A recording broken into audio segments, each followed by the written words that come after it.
ఒక deadly secret గవర్నమెంట్ని కూల్చేయడంతో పాటు తన జీవితాన్ని కూడా నాశనం చేస్తే ప్రజల కోసం చేసే న్యాయ పోరాటంలో ఊహించని వ్యక్తుల నుండి నమ్మక ద్రోహం ఎదురైతే this is what exactly Game Changer movie will give you a roller coaster ride of emotions and action. Interval twist అదిరిపోద్ది, flash back episode goose bumps. But the real question is, అసలు ఈ గేమ్ ఎవరు start చేశారు, దానికోసం వాళ్ళు ఎంత extend కి వెళ్ళారు, చివరికి ఎవరు రియల్ గేమ్ చేంజర్ అయ్యారు? Let's find out. Hi hello, welcome back to my channel. I'm Shankar. ఇక రివ్యూలోకి వెళ్తే, రామ్ నందన్ లవర్ దీపిక కోసం ఐపీఎస్ నుంచి ఐఏఎస్ అవుతాడు. తన సొంత జిల్లాకే కలెక్టర్గా వచ్చిన రామ్ నందన్ సమాజాన్ని మార్చాలని, పేద ప్రజలకు సాయం చేయాలని, తన జిల్లాలో అక్రమాలు జరగొద్దు అని కావాల్సిన చర్యలని తీసుకుంటాడు. అదే జిల్లాలో మంత్రి మోపిదేవి అనేక అక్రమాలు చేస్తూ ఉంటాడు. అలాగే తన తండ్రి సీఎం సత్యనారాయణ చనిపోతే ఆ సీటులో కూర్చోవాలని చూస్తూ ఉంటాడు. ఈ టైంలో మోపిదేవి అక్రమాలకి రామనందన్ అడ్డుపడతాడు. అలా అడ్డుపడుతున్నాడని రామనందన్ సస్పెండ్ అయ్యేలా కేసు పెడతాడు మోపిదేవి. అలా వారి మధ్య వార్ నడుస్తున్న టైంలో సీఎం సత్యనారాయణ చనిపోతాడు.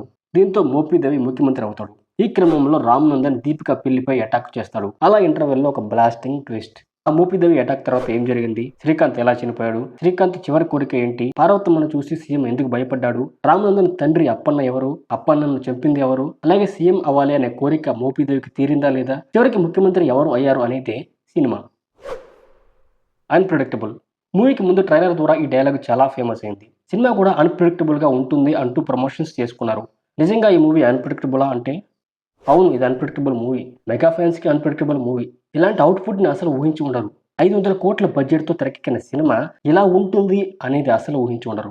అంటే సినిమా మరీ అంత బాగాలేదా అంటే బాగానే ఉందని చెప్పొచ్చు. కానీ 500 కోట్ల భారీ బడ్జెట్తో రావాల్సిన సినిమా కానే కాదు. నిజానికి శంకర్ గురించి అందరికీ తెలిసింది. ఆయన డైరెక్షన్లో వచ్చిన ఒకే ఒక్కడు, భారతీయుడు, జెంటిల్మెన్, శివాజీ లాంటి సినిమాలు అన్ని కూడా చాలా మెసేజ్ ఓరియంటెడ్గా ఉంటాయి. ఇప్పుడు గేమ్ చేంజర్ కూడా మెసేజ్ ఇచ్చే సినిమానే. అలాగే ఆ సినిమాలన్నింటిలో ఒక కమర్షియల్ యాంగిల్ ఉంటుంది. ఇప్పుడు గేమ్ చేంజర్లో కూడా కమర్షియల్ యాంగిల్ ఉంది. కానీ వాటికి వచ్చిన ఫీల్ ఎందుకు గేమ్ చేంజర్కి రాలేదు?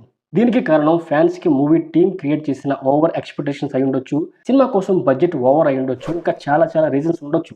అలాగే కొన్ని మిస్ అయ్యాయి కూడా. శంకర్ సినిమా అంటే మనకి గుర్తొచ్చే వ్యక్తి ఏఆర్ రెహమాన్. శంకర్ సినిమాలో సాంగ్స్ అండ్ మ్యూజిక్ క్లాసిక్గా ఉంటాయి, కనెక్ట్ అవుతాయి. కానీ అది ఇప్పుడు గేమ్ చేంజర్లో కనిపించలేదు. దీన్ని కవర్ చేయడానికి సాంగ్స్కి భారీ బడ్జెట్ పెట్టారు, అయినా పెద్దగా వర్కౌట్ అవ్వలేదు. బ్యాక్గ్రౌండ్ మ్యూజిక్ అయితే ఎక్కడా కూడా కనెక్ట్ అవ్వలేదు.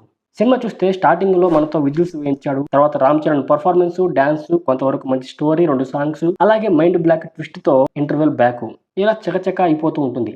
అయితే సెకండ్ హాఫ్కి వచ్చేసరికి అక్కడ కూడా స్టార్టింగ్లో కొన్ని ట్విస్టులు పెట్టారు. అప్పన్న ఫ్లాష్ బ్యాక్ బాగానే ఉన్నా ఎందుకు కొంచెం చిన్న డిస్సాటిస్ఫాక్షన్. అప్పన్నకు పెద్దగా ఎలివేషన్ లేకపోవడమే దానికి కారణం కావచ్చు. ఇక క్లైమాక్స్. నిజానికి శంకర్ క్లైమాక్స్ అన్ని భారీ స్థాయిలో ఉంటాయి. గేమ్ చేంజర్ క్లైమాక్స్ కూడా భారీ స్థాయిలోనే ఉంది. అయితే సెకండ్ హాఫ్లో కనిపించిన ల్యాగ్ అనేది క్లైమాక్స్లో కూడా కనిపించింది. ఓ టైంలో హీరో విలన్ ఇంకా ఎంతసేపు కొట్టుకుంటారా బాబు అని అనిపించేలా ఉంది. ఫస్ట్ హాఫ్ వరకు ఓకే, కానీ సెకండ్ హాఫ్లో స్క్రీన్ ప్లేకి శంకర్ మరింత పని చెప్పాల్సి ఉంది. అలాగే రిలీజ్ అయిన అన్ని సాంగ్స్లో కూడా నానా హిరానా అనే సాంగ్ అనేది సినిమాకి ప్లస్ అవుతుందని అందరూ అనుకున్నారు. ఆ సాంగ్ కోసం థియేటర్స్లో ఆడియన్స్ ఎప్పుడెప్పుడు వస్తుందా అని ఎదురు చూశారు.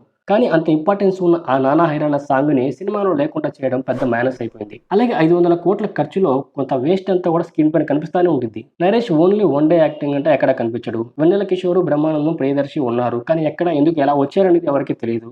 రాజీవ్ కనకాల యాజ్ యూజువల్ ఎప్పటిలాగే అలా వస్తాడు, ఇలా చనిపోతాడు. రామ్ చరణ్ విషయానికి వస్తే game Changer movie game change చేసేది ఆయనే. యాక్టింగ్, డ్యాన్స్, పర్ఫార్మెన్స్ అన్నింటిలో 100కి 100% మార్కులు, ఎక్కడ వంక పెట్టలేం. సినిమాకి, రామనందన్ క్యారెక్టర్కి, అప్పన్న పాత్రకి ఎంత కావాలో అంత చాలా చక్కగా పర్ఫార్మెన్స్ ఇచ్చాడు. ఇక హీరోయిన్ ఒక అందమైన అమ్మాయి, తన క్యారెక్టర్ గురించి అంతగా పెద్దగా చెప్పడానికి ఏమి ఉండదు. అంజలి క్యారెక్టర్ ఓకే, అజయ్ సూర్య ఎప్పటిలాగే మెప్పించాడు. సముద్రకళకి మాట్లాడడానికి, నటించడానికి పెద్దగా స్కోప్ లేదు. ఇక ప్రొడక్షన్ వాల్యూస్ 500 కోట్లు ఎక్కడ పెట్టారు? ఈ క్వశ్చన్ సినిమా చూసిన ప్రతి ఒక్కరికి వస్తుంది. ఇక ఎడిటింగ్ విషయానికి వస్తే సెకండ్ హాఫ్ అండ్ క్లైమాక్స్లో ఇంకొంచెం ఎడిట్ చేస్తే బాగుండేదేమో అనిపించింది. సో ఫైనల్లీ గేమ్ చేంజర్ చాలా అంబిషియస్గా ఉంటుంది. కొన్ని చోట్ల అన్ప్రెడిక్టబుల్గా ఉంటుంది. But is it worth watchable or not అంటే ఫ్యాన్స్కి అయితే ఓకే, మిగతా వాళ్ళకైతే లైట్.